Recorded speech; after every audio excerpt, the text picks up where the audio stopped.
because of financial problems. Let's talk now to Rob Harris about some of the problems facing not just Bury but other clubs as well. He's global sports correspondent with the Associated Press Agency. Rob, thanks very much for being with us on Afternoon Live. Just on Bury, first of all, how unusual are the problems it's facing? Well, there's not been a club that has been kicked out of the Football League since 1992 with Maidstone, so we're not dealing with a regular occurrence here of clubs collapsing. We have heard many cases over the years of clubs falling into administration, including in the Premier League just over 10 years ago with Portsmouth. But yeah, there are many cases of football clubs struggling and sinking into administration under a weight of debt. For some clubs, it's about trying to chase that dream and trying to sort of rise up the pyramid, and you get many situations where wage bills become particularly large, and it is those player costs that can become so prohibitive and so problematic for clubs in the end, because ultimately, particularly with any club, it's the wage bill for players which is so significant but can cause problems. Steve Dale bought the club precisely because it was in a terrible financial mess. I think he only paid for £1 for it, didn't he? I mean, presumably he must have understood the risk he was taking. But the counter side of that, I suppose, is did the English League understand the depth of the problems there? Or do you think it had just assumed it was all down to the previous owner and it would all be sorted out under new management? Yeah, and Steve Dale said after inheriting the club through that takeover for £1, that he thought they were acting like a Premier League club in terms of without the funds, that in terms of how they were looking at spending.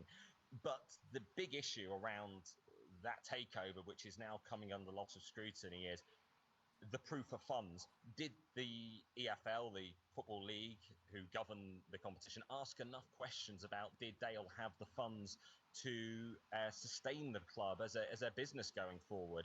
And obviously from the EFL side, they've got 72 clubs to manage. They do have limited powers in terms of their ability to assess, as they would say, the suitability of owners. But I think what this is really showing is that the EFL has a significant responsibility in terms of assessing who is able to get hold of one of the clubs, and do they have the funds going forward? Because that's ultimately what's led to this situation now, with 5 games at the start of the season all being postponed, because the EFL does not want a club starting the season if there's any doubt that it won't be able to fulfill all its fixtures and it could collapse during the season. But yeah, that is the big issue going forward. What checks and balances can be put in place going forward to really know that an owner does have the funds going forward to run the club? I mean, it's a situation obviously that's unfolding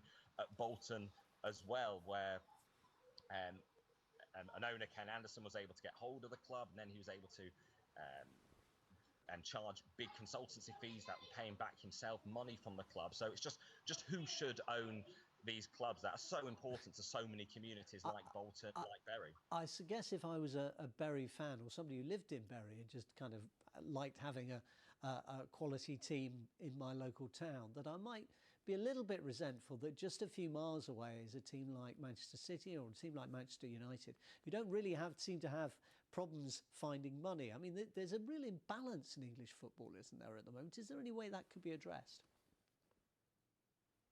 We're struggling to slightly hear you there, but in terms of the situation at clubs going forward and actually putting in more sustainable business models in many cases, you look at the Championship in particular, and the wage bills, the size of some of the wage bills in proportion to the turnover, are absolutely, some of them nearer to 100%.